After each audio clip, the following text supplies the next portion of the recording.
bandeko ya yokani télévision, merci mingi, merci ebele mingi na esika nyonso bozali kolanda biso bisika nyonso bolanda biso. Merci énormément na bao nyonso yo bayaka ba sungaka biso na ba suggestion pe ba conseil na bango. Nazo senga bino merci mingi. Par là je m'en vais déjà dire bonjour à celui qu'on appelle Papa MTI Maurice Mbilou. Je te dis bonjour et merci beaucoup pour na conseil na yo, pour na ba suggestion ya ba émission, ya ba idée et ainsi de suite.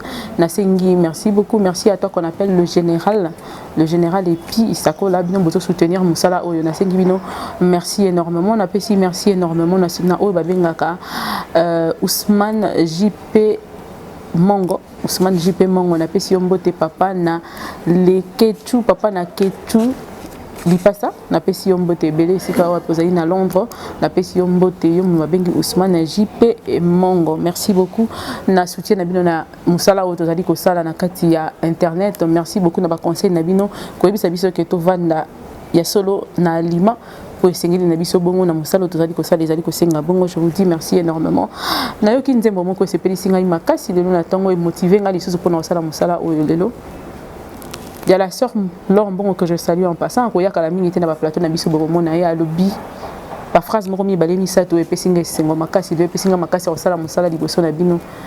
A lobby tunique ya liboso abotela ngeza ki ya famille. Tunique ya mo balé ezaki au Potifar, moi c'est Potifar. Azwaki mais tunique ya tour o eza elamba ya nkembo. Elamba nkembo na ninda obotola elamba nkembo.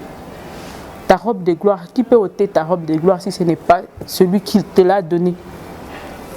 Je dis merci à celui qui nous a vêtus de cette robe de gloire. Tolingi robe de gloire. Tous à la digne rola tango karat. Tous à la raga ne sengo rola tango te tous à la digne rola tango. Puis à ko défendre ngo ici kawa pinyo so de rokende. Ceux qui battant qui ba koma ba famille ba famille na biso ezate. Ceux qui ba beta qui sola ba étude là musu so mbele biso tozo place te. Nzambe wana pesi biso place na mokini. Yango to kumisa eto sa jola biso yango toza reconnaissant na tango to pe après-midi à lelo. Topena ernie so Rolanda biso ya koloba ke nzambe wana pesi yo esika nzambe ya pesi yo pema nzambe ya pesi yo moyen de vivre nzambe ya pesi yo moyen yo lia nzambe ya pesi yo moyen ozala na ozali na wana reconnaître ta wana kumisa epona yango opportunité wana mtoroboto la rozalate mais pona lelo je m'en vais encore recevoir pour vous le prophète de Dieu que vous avez suivi la fois passée pour que ça soit commentaire na bino vous étiez carrément positif par rapport à apport naé na plateau na biso yango na Delo azongi lisusu pona obetela biso lisolo ya parler en langue. Koloba na monoko ya sikande baloba ngo na lingala. Mais pona ko zama loba mingi tena ke ko yamba e poto beta na lisolo ensemble. À tout à l'heure. Comme promis, le pasteur Cédric est déjà sur nos plateaux. Je m'en vais lui dire bonjour. Bonjour papa Cédric. Bonjour maman Mireille. Vous allez très bien? Excellent, Dieu fait grâce. Bon Nzambe to tuna lisusu. Ah, il faut retourner à tout moment, on ne sait jamais, hein, mais jusqu'à présent, nous allons soutenir Bisso, nous allons très bien. Ok, d'accord, merci beaucoup Papa Cédric. Je veux vous dire que beaucoup de gens nous ont écrit par rapport à votre intervention, ils ont été tellement bénis par ce que vous avez dit pendant votre intervention et qu'est-ce que vous pouvez leur dire? Que Dieu les bénisse. Le plus important, c'est que la parole de Dieu reste dans leur cœur parce qu'il est écrit vaut mieux la fin d'une chose que son commencement. Et la fin de toute parole, c'est la mise en pratique. Le commencement, c'est d'abord dans le cœur. Donc, que Dieu les aide et nous aide à pratiquer ce qu'ils nous ont enseigné. Parce que Jésus revient bientôt, il nous jugera sur nos œuvres et non sur nos appréciations de la parole de Dieu. C'était bien, mais qu'est-ce qu'on fait avec? C'est ça ma prière pour eux et pour nous tous. C'était bien, mais qu'est-ce qu'on fait avec cette parole qu'on reçoit? Et c'est très important que cette parole tombe sur le sable, sur une bonne terre qui va produire de fruits, au lieu de laisser ça comme ça. Mais sinon, Papa Cédric, pour aujourd'hui, nous allons traiter un thème, le parler en langue. C'est quoi le parler en langue? Ouf, le parler en langue. Aujourd'hui, nous avons l'impression que tout le monde a au moins une idée du parler en langue. Donc déjà dans l'expression parler en langue, il y a deux termes, il y a parler et puis il y a langue. Et langue, c'est au pluriel. C'est une expression que nous rencontrons dans la parole de Dieu, déjà dans le Nouveau Testament, à partir du livre des Actes, Actes chapitre 2, le jour de la Pentecôte, que la majorité des chrétiens considèrent comme le jour où le Saint-Esprit est officiellement descendu sur la terre pour donner premièrement naissance à l'Église et puis deuxièmement pour amener cette Église-là dans le mode opératoire de Jésus. parce que Jésus venait de mourir, il était ressuscité, et il a dit à ses apôtres, restez à Jérusalem, attendez, jusqu'à ce que vous allez recevoir ce que le Père avait promis, c'est-à-dire sa puissance qui va rendre l'Église capable d'aller gagner les âmes. Alors, dans la venue du Saint-Esprit, il a amené les bagages, ou il a amené l'arsenal, il a amené les munitions, les âmes qu'il fallait pour que cette Église soit prête d'aller conquérir les âmes. Et parmi ces choses que le Saint-Esprit a amenées, il y avait aussi le parler en langue. Il lui déclare dans Acte 2, lorsqu'ils étaient, les 120 étaient dans la chambre haute et qu'ils priaient, tout à coup il y a eu un vent qui a soufflé et puis ils ont commencé à parler dans des langues inconnues d'eux-mêmes. Mais c'était des langues à cette époque connues de ceux qui étaient à Jérusalem en ce temps-là. C'est là où le phénomène du parler en langue a commencé. La Bible dit que c'était pendant la période où on célébrait la fête de la Pentecôte, qu'on appelle aussi la fête des semaines ou la fête de la moisson. Pourquoi fête des semaines? Parce qu'elle intervenait 7 semaines après la fête de Pâques. Okay. Et la fête de la moisson, parce que pendant cette période-là, on moissonnait certaines cultures qui poussaient à cette époque-là en Israël. Et la Bible dit, lorsqu'il y a eu ce bruit-là, du vent qui a soufflé, ils ont commencé à parler dans des langues inconnues à haute voix, comme on le voit aujourd'hui, on l'entend, les bobos et tout ce que les gens peuvent mettre dedans. Et la Bible dit, au bruit qui eut lieu, la multitude accourut. Donc une foule est venue pour chercher à savoir qu'est-ce qui se passe là-bas. Pourquoi ce bruit? Qu'est-ce que ça signifie? Et ils vont trouver des gens, certains en train de rire, d'autres en parlant, en étant en train de se rouler par terre. La version originale dit, certains étaient en train d'avoir des manifestations, des gens ivres. Quand quelqu'un est ivre, qu'est-ce qu'il fait? Il crie à haute voix, il marche sans suivre le sens normal, il peut même tomber, se rouler par terre, mais dans tout ce qu'il faisait, il parlait en des langues inconnues d'eux-mêmes qui parlaient. Pasteur Cédric, j'ai 2-3 questions qui me reviennent comme ça après votre explication. C'est de savoir d'abord, avant le jour de la Pentecôte, qui était la date officielle du parler en langue, s'il faut le dire, avant ça, le parler en langue n'existait pas. Ceux qui ont prié avant cette date, est-ce qu'ils ont eu à parler en langue? Qu'est-ce qui s'est passé? En fait, quand vous lisez, même, on doit plus se référer au texte de Ésaïe 28. Quand vous lisez dans 1 Corinthiens 14, il est cité, ce texte d'Ésaïe 28 est cité.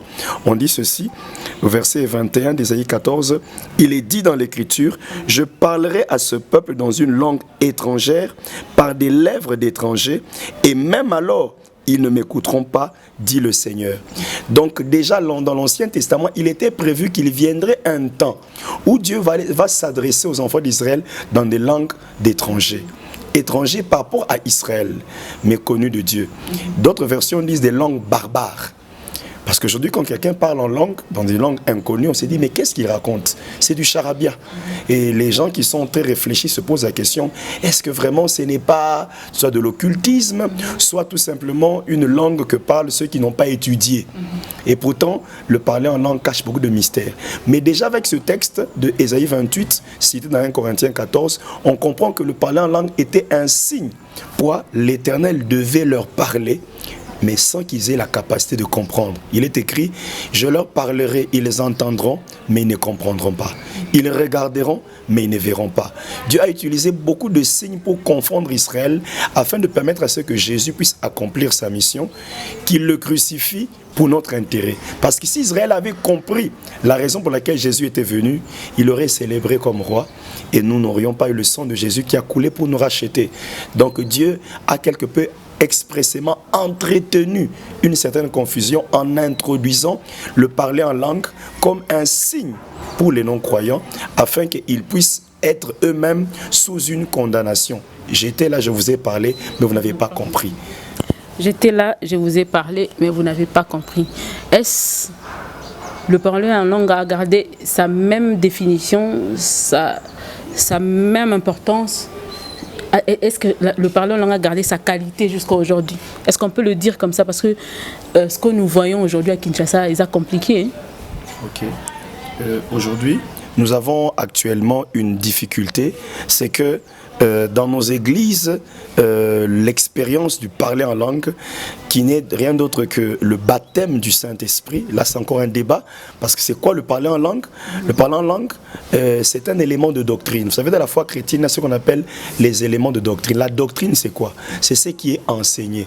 C'est qu'un chrétien qui se dit chrétien doit savoir et mettre en pratique pour qu'il soit considéré comme un chrétien.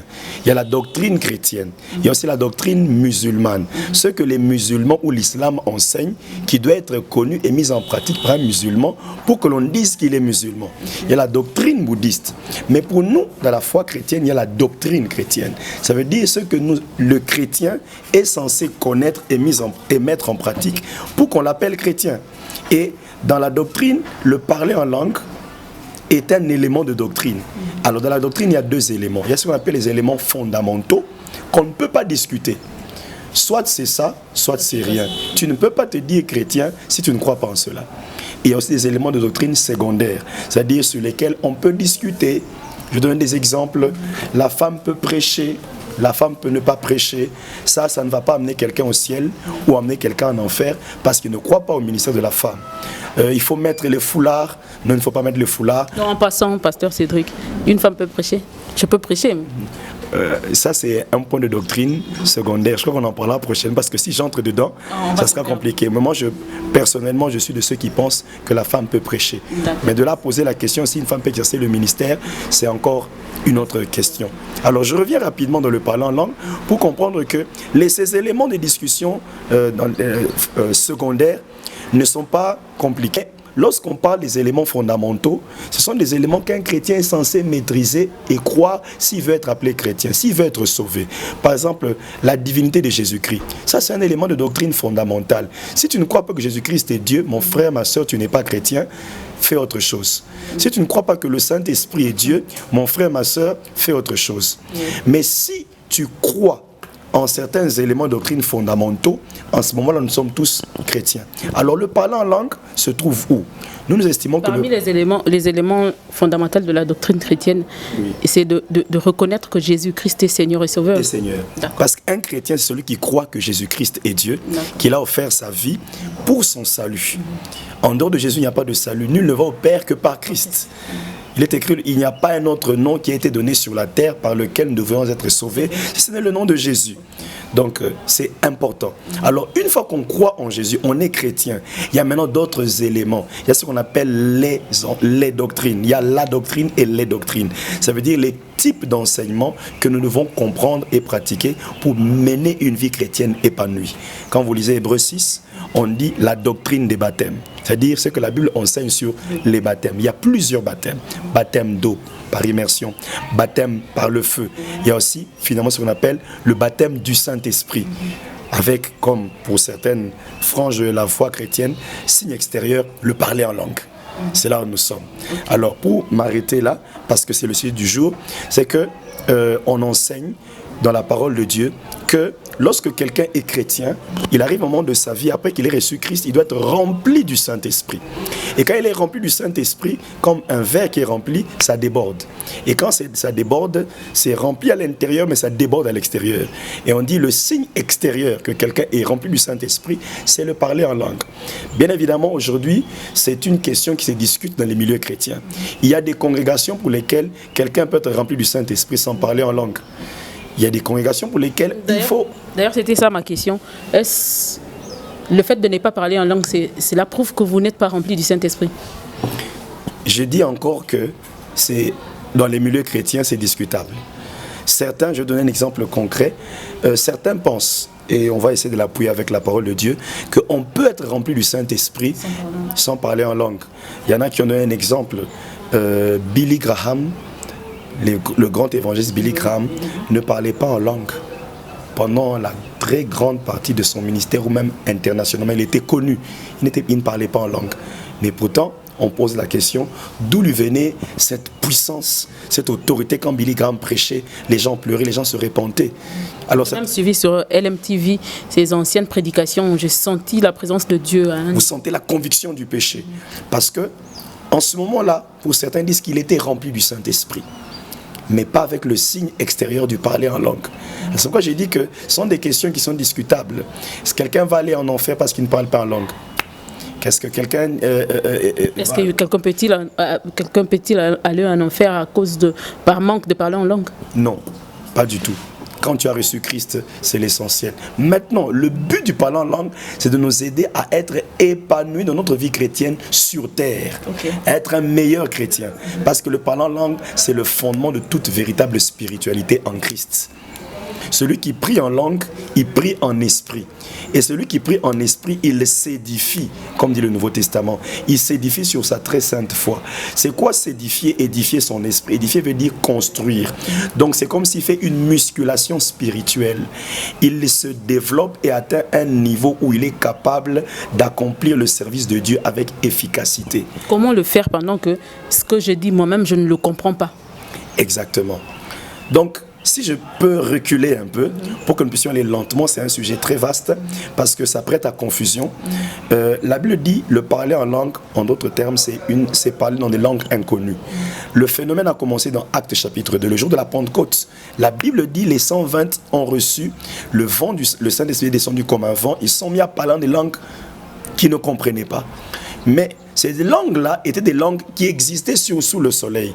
Parce qu'il y avait des juifs pieux qui venaient de plusieurs pays du monde, qui s'étaient donné rendez-vous à Jérusalem pour célébrer la fête de la Pentecôte. Et eux, quand ils ont entendu les disciples parler dans des langues, ils ont accouru. Ils se sont rendus compte d'une chose, que les disciples ne comprenaient pas ce qu'ils disaient, mais ils parlaient dans la langue des gens qui étaient venus.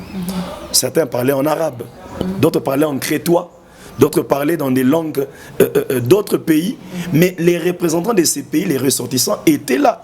Et se sont posé la question, comment ces gens qui sont tous des juifs, qui sont des Galiléens, comment est-ce qu'ils peuvent parler dans des merveilles de Dieu, Acte 2 le rapporte, dans des langues qu'ils ne connaissent pas? Vous pouvez nous lire le verset, la référence? La référence, Acte des Apôtres, chapitre 2, nous allons rapidement. Quand vous allez exactement à partir du verset, je vais commencer pratiquement avant verset 5. Or, à ce moment-là, des Juifs pieux venus de toutes les nations du monde séjournaient à Jérusalem. En entendant ce bruit, ils accoururent en foule et furent saisis de stupeur. En effet, chacun d'eux les entendait parler dans sa propre langue. Dans leur étonnement, ils n'en croyaient pas leurs oreilles et disaient, « Voyons, ces gens qui parlent, ne viennent-ils pas tous de Galilée ? Comment se fait-il donc que nous les entendions s'exprimer chacun dans notre langue maternelle? Nous sommes Parthes, Mèdes ou Élamites. Nous habitons la Mésopotamie, la Judée, la Cappadoce, le Pont ou la province d'Asie, la Phrygie ou la Pamphylie, l'Égypte ou le territoire de la Libye près de Cyrène. Ou bien nous vivons à Rome. Nous sommes juifs de naissance ou par conversion. Nous venons de la Crète ou de l'Arabie. Et pourtant chacun de nous les entend parler dans sa propre langue des choses merveilleuses que Dieu a accomplies. Ils n'en revenaient pas, plongés dans la plus grande perplexité. Ils se demandaient entre eux, qu'est-ce que cela peut bien vouloir dire? Mais d'autres disaient qu'ils étaient ivres, que c'était ridicule. Pourquoi? Parce qu'ils parlaient dans des langues qu'eux-mêmes ne comprenaient pas. Mais pourquoi? Qu'est-ce que cela voulait dire? Je l'ai dit au début, c'est un signe. Dieu voulait confondre les hommes pour leur dire, je vais maintenant vous parler dans des langues que vous ne comprenez pas, afin que vous puissiez comprendre que je suis souverain. Je vais faire arriver des choses que vous ne pouvez pas. Flamand vous entend, vous, maman Mireille, lui parler de ses problèmes dans sa langue à lui maternelle qui est le flamand. Pendant qu'il est conscient que vous ne connaissez pas un traître mot de flamand, qu'est-ce qu'il va se dire? Mais c'est Dieu qui me parle. C'est Dieu qui me parle. C'est exactement ce que Dieu voulait faire. Dieu voulait confondre ces gens qui venaient de plusieurs pays. Et Dieu, imaginez, Dieu est stratège. Il a choisi uniquement le jour de la Pentecôte où il savait que les gens viendraient du monde entier, de divers pays, diverses langues, pour créer ce phénomène. C'était un signe. Donc le parler en langue est d'abord un signe pour les non-croyants, pour qu'ils reconnaissent que Dieu peut utiliser n'importe qui, de n'importe quelle manière, afin de leur parler.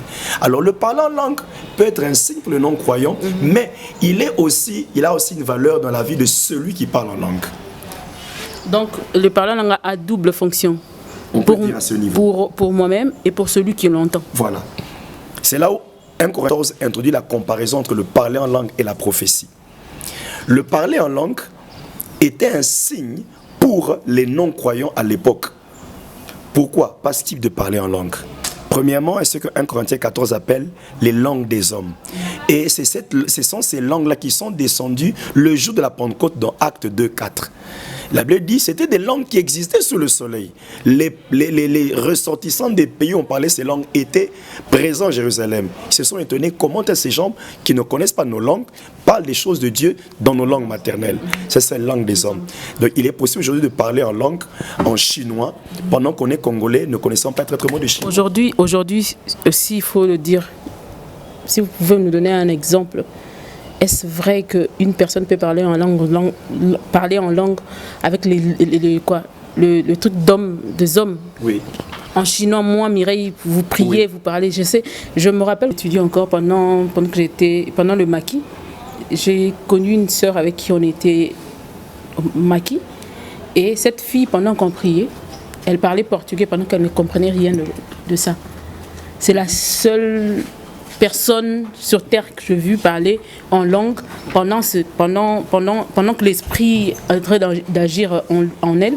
Elle était en train de parler le portugais pendant qu'elle ne connaissait rien de ça. Elle n'est jamais partie en Angola pour faire un tour, dire bonjour à un Angolais. Mais cela est toujours pas que ça. Depuis là, je n'ai plus jamais vu. Est-ce que jusqu'aujourd'hui c'est palpable au milieu, dans des églises et tout ça? Aujourd'hui ça existe. Le gros problème c'est qu'il n'y a pas beaucoup d'enseignements sur ces choses. Les gens passent leur temps à tirer sur ceux qui prient en langue. Les gens passent le temps en tant que pasteur à condamner. Vous savez, quand vous êtes pasteur, vous voulez que le peuple ait un comportement enseigné. Les gens ne connaissent pas, c'est pour ça qu'ils viennent à l'église. Mais s'ils connaissaient, ils ne viendraient pas à l'église. C'est pour ça que Dieu a donné les 5 ministères pour le perfectionnement des saints. Aujourd'hui, il est clair que dans la majorité des églises, il n'y a plus ce qu'on appelle la deuxième sorte de parler en langue, les langues des anges. 1 Corinthiens 14 en parle. Mais les langues en soi ont une mission. Je l'ai dit premièrement, la fonction de parler en langue est d'abord donnée pour les autres, et aussi pour celui qui prie en langue. Mais celui qui prie en langue, la Bible dit, c'est en esprit qui dit des mystères à Dieu. Il dit des mystères même vis-à-vis de lui-même. Mais vis-à-vis des autres, dans les deux types de parler en langue, quand je parle la langue des hommes, j'édifie les autres. Ça veut dire que ça aide les autres à être alimentés dans leur foi. Les gens qui étaient venus à Jérusalem à cette époque ont entendu les pierres parler de la gloire de Dieu et ils bénissaient Dieu pour cela. Parce qu'ils savaient qu'en temps normal, ces gens ne pouvaient pas parler dans leur langue. Voilà. Donc, j'aimerais un peu m'appesantir ici. C'est pour ça qu'aujourd'hui, les gens croient que ce sont des aventures. Parce que dans Acte 2, c'était des langues qui existaient sous le soleil. Mais aujourd'hui, c'est des langues qu'on ne connaît pas. On chante seulement des syllabes. Rebre, bébé, lolo, lolo, zaza, zaza. Un jour même, j'ai... Mais Cédric, il faut qu'on se le dise entre nous. Apparemment, ils appellent un bateau, exagéré. Il y a de ceux qui exagèrent aussi. Même pour un bonjour parlant en langue, même pour un rien. D'ailleurs, quand on prie ensemble, et que toi tu commences à parler en langue du début jusqu'à la fin, nous autres, on fait quoi? Vous savez, les questions que vous posez aujourd'hui, la Bible les avait déjà traitées. L'apôtre Paul en parle. Quand vous lisez 1 Corinthiens 14, il dit « Je parle en langue plus que vous tous, mais dans le cadre du culte, il faut qu'il y ait un ordre. » Dans le culte, dans l'église, je préfère encore dire quelques mots seulement en langue inconnue, mais la majorité de mes phrases, je vais les prononcer dans une langue intelligente. Pourquoi? Pour que ceux qui écoutent puissent être édifiés. Imaginez quelqu'un qui ne connaît rien de Christ entrer dans votre église et puis vous entend en train de parler en des langues inconnues. Comme ça arrive souvent aujourd'hui, les chrétiens ne tiennent pas compte des païens qui viennent. Heureusement, on a quand même des païens qui ont quand même une idée sur la foi chrétienne. Ils savent que le parler en langue existe, alors ils tolèrent. Quand tu entends quelqu'un parler en langue, Rébro, ça dit, elle parle en langue. Mais il y a des païens qui ne tolèrent pas. Ça dit, mais c'est quoi ces histoires? Alors, l'apôtre Paul ayant déjà conçu que ces problèmes arriveraient, il a dit ceci: si quelqu'un est dans l'église et qu'il a l'inspiration de parler en langue, qu'il garde ça pour lui, parce qu'en faisant cela, il n'édifie pas les autres, il n'alimente pas la foi de ceux qui ne comprennent pas ces choses, qui ne sont pas chrétiens. Vaut mieux pour lui de prophétiser.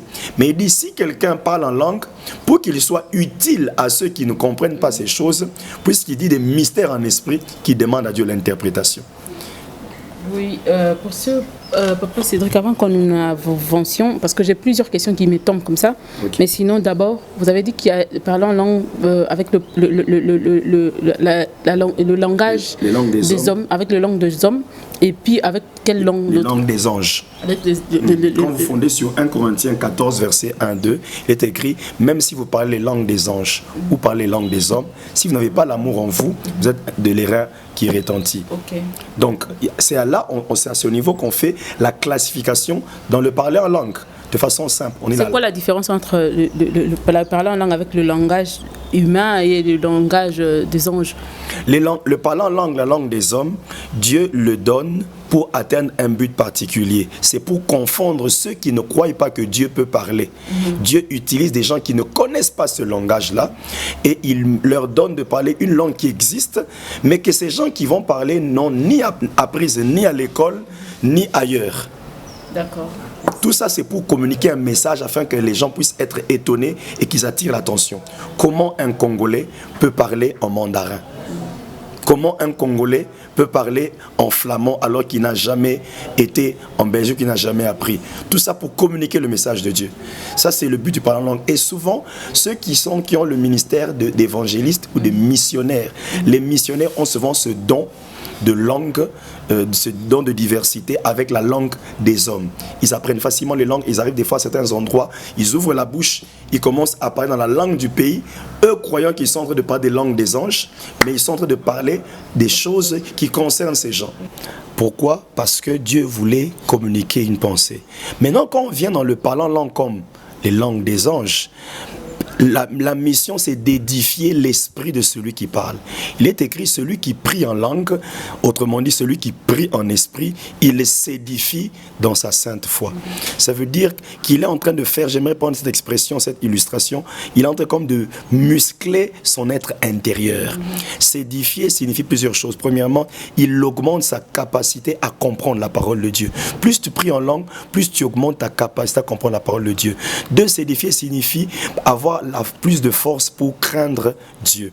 Plus tu pries en langue, plus ta capacité à te sanctifier, à résister à la tentation se manifeste. Il est écrit, veillez et priez afin que vous ne tombiez en tentation. Dans ces prières-là, il y a aussi la prière en esprit. Prier en langue signifie prier en esprit. Parce que celui qui prie en langue, dans des langues inconnues de lui, d'où il reçoit l'inspiration. L'inspiration vient de Dieu. L'inspiration vient du Saint-Esprit. Parce que ce qui dit, il ne réfléchit pas, mais ça coule. Ça vient d'où ces idées? C'est le Saint-Esprit qui met des paroles dans son esprit et qui viennent de sa bouche. Et plus il parle, il est en train de faire comme une sorte de révision de moteur.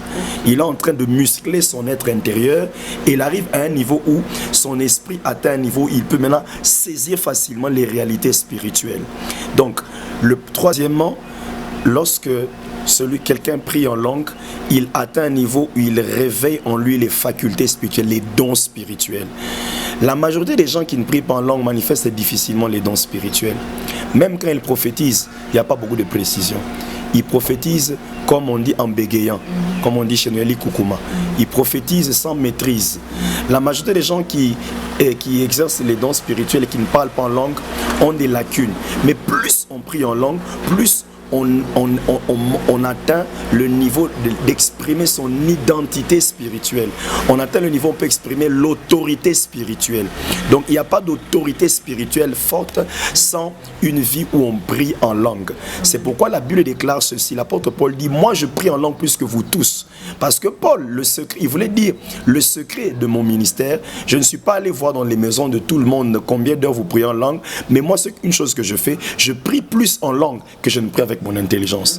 Et si les chrétiens comprennent aujourd'hui que prier en langue est une bénédiction, ils vont plus s'atteler à cela qu'à critiquer.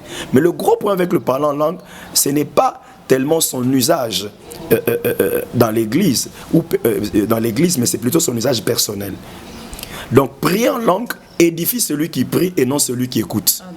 Parce qu'il est écrit, celui qui prie en langue, il dit des mystères à Dieu en esprit.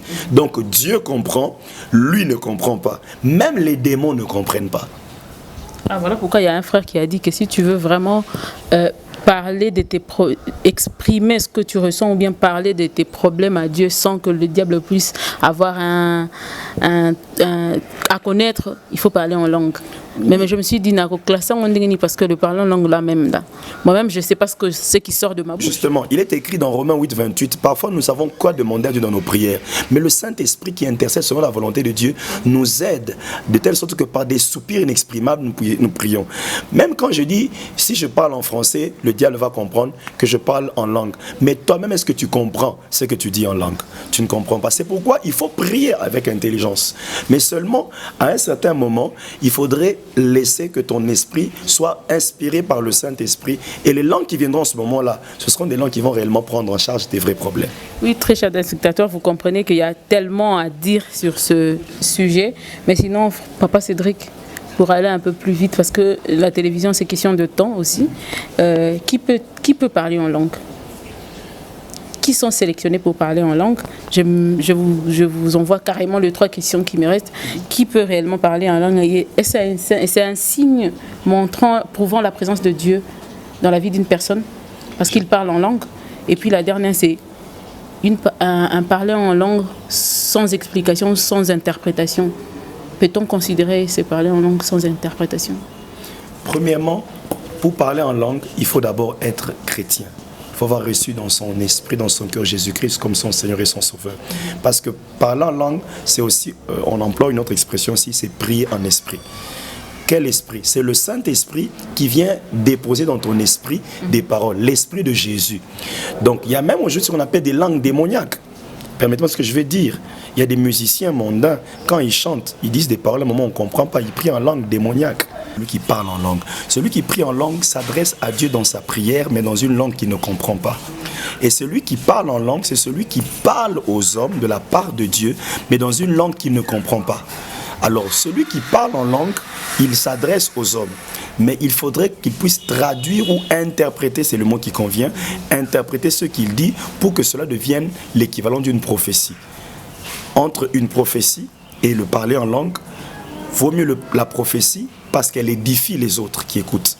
Alors, lorsque celui qui parle en langue n'arrive pas à interpréter, la Bible dit vaut mieux qu'il garde cela pour lui-même.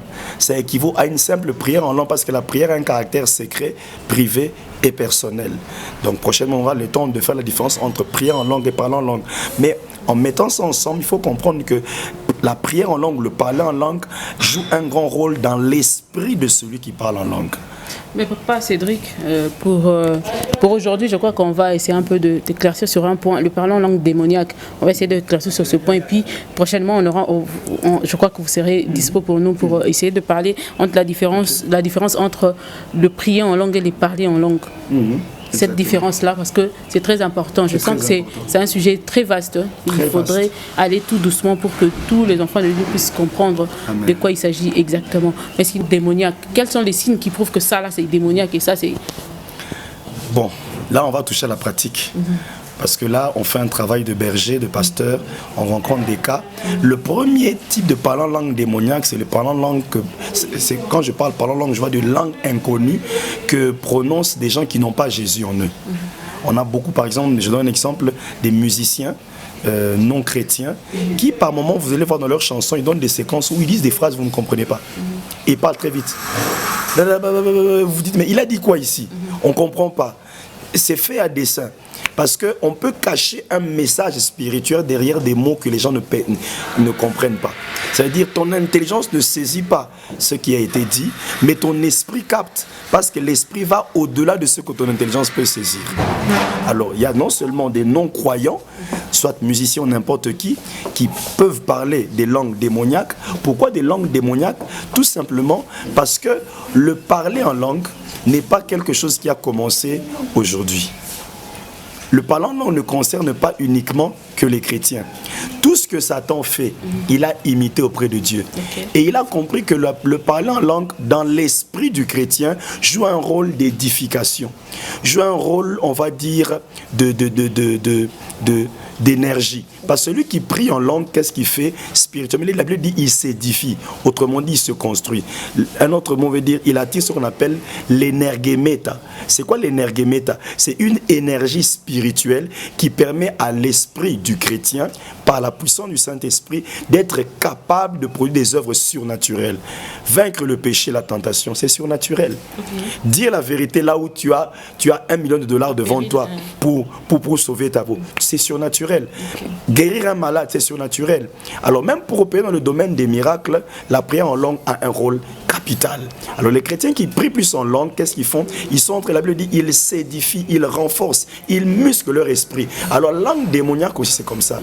Les gens qui doivent faire des prestations dans le monde des ténèbres, ils ont besoin de prier dans des langues démoniaques pour renforcer leur esprit. Prenez l'exemple. Que ceux qui écoutent aussi ne comprennent pas. C'est pas tellement pour que vous ne puissiez pas comprendre. C'est pour qu'ils puissent soit s'adresser aux esprits qui travaillent avec lui, soit se renforcer lui-même. Vous allez voir chez les féticheurs. Souvent à un moment là, quand ils font les incantations, ils disent juste que vous ne comprenez pas. Et puis il tremblote.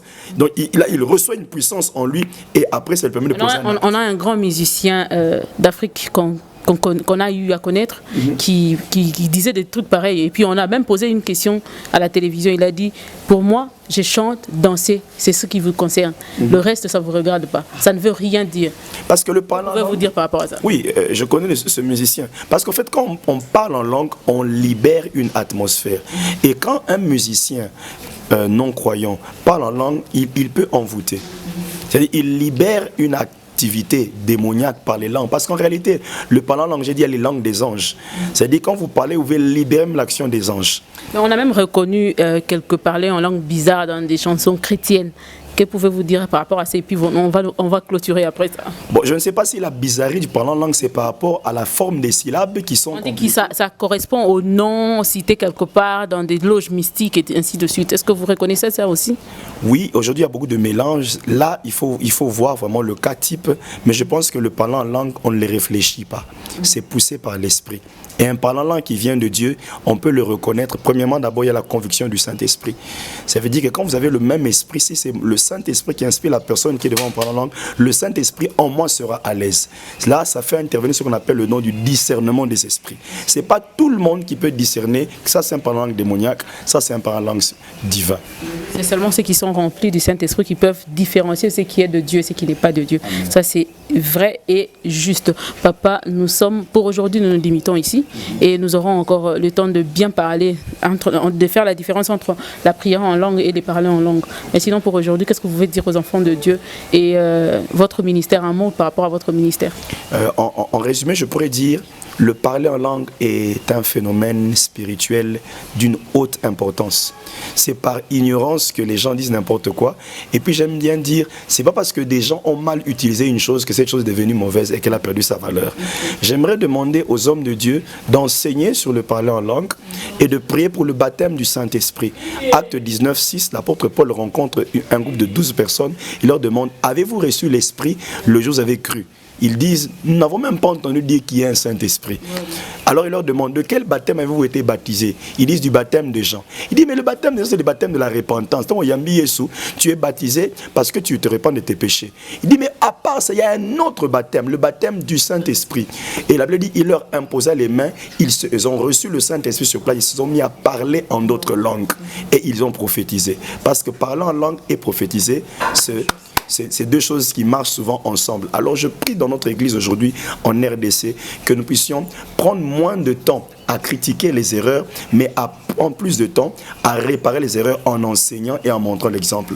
Voilà de manière générale ce que je peux dire. Le parler en langue, c'est une bénédiction extraordinaire pour l'église. Alors pour le ministère que nous conduisons le ministère RCMD en sigle, c'est-à-dire le Rassemblement des chrétiens pour le modèle divin. Nous avons nos réunions à Lupin, dans la commune de Ngaliema, 2 fois par semaine, tous les lundis de 16h à 19h. Nous avons des cultes que nous appelons lundi et toko où nous donnons aux gens la latitude de chercher Dieu depuis le matin jusqu'au soir. Sans une modération de qui que ce soit, tu as tes problèmes. Il est écrit, ma maison sera appelée une maison de prière. Et le soir, on vient, on clôture ensemble, c'est pour des temps de délivrance, des temps où nous prions pour la guérison des malades et Dieu nous fait beaucoup de bien. Et tous les samedis sont des cultes d'enseignement de 14h à 17h30, des cultes que nous appelons des cultes d'élévation spirituelle où nous enseignons sur le caractère de Christ. Parce que nous croyons qu'aujourd'hui au Congo, il y a un grand problème. Il y a beaucoup de dons, il y a beaucoup beaucoup d'onction, mais il y a peu de sagesse et surtout très peu de caractère. Ce qui fait que l'Église se fait insulter parce qu'elle dit des bonnes choses, mais elle vit peu de bonnes choses. Ok, merci. Votre numéro pour ceux qui veulent vous contacter. Voilà, notre numéro de contact, c'est 081 17 355 06.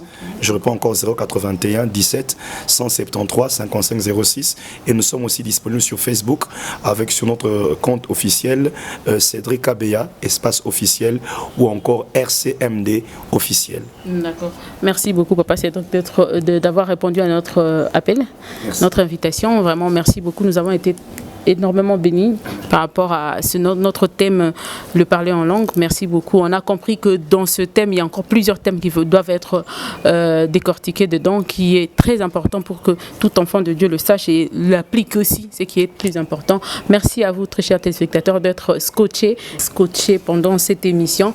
Et surtout, ne manquez pas à notre rediffusion chaque mercredi à partir de 10h. Que Dieu vous bénisse. Merci aussi à ce beau cadre qui nous accueille aujourd'hui, le Tourbillon, juste à côté de la station Emel. Vous demandez le Flat Hotel Le Tourbillon. Nous sommes là, c'est là où nous tournons notre émission. Merci à Maman Merveille qui nous a permis d'avoir ce lieu pour tourner chaque fois que nous avons besoin de servir Dieu en ce lieu. Merci, que Dieu vous bénisse. Merci à toute l'équipe de Eyokani Télévision ainsi que de Gospel Africa. J'ai dit merci à toi, Ngamba derrière la caméra. Arnold Ngamba, je te dis merci, l'enfant fidèle. J'ai dit merci à mes enfants, mes filles qui me rendent un peu folle là. Je vous dis bonjour, toi Hermance. Je te dis merci beaucoup à celle qu'on appelle Gisèle Mounong, aussi à Fatih Briguel qui est toujours là pour correction, ainsi de suite. Je te dis merci énormément. Merci à notre DG Thierry Bongo de l'Africa Télévision. Je te dis merci. Au revoir, à la semaine prochaine, même chaîne, même heure. Au revoir.